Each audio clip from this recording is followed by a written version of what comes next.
Wa apomudimu ensem no nana gu akrofa efa bafu jemfi abekasa enema ma eya ede kokram to asene mu eba wonso ade ede kokram eba pa o maso one kwasi multiple sex partners ayo amoa wa ekosika se fe no human papilloma virus na sa virus no etna obase a ne ko ayedene na the only way by body contact enkankan se oba ni beema no kita infections and na virus or the common na bacteria bia or the ma through sexual intercourse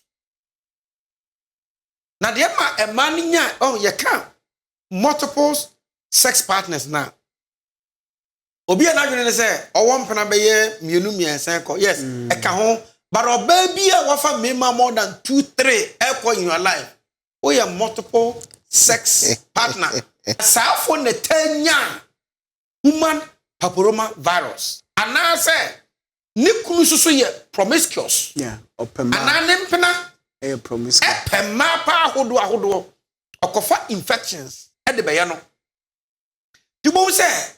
ema yesis wo mumtanya more infections are chronic otitia na akofa foforo otitia na akofa foforo sa ema no their end results sa cervical cancer sanse the more infections me chere say the ema vagina ni sitia no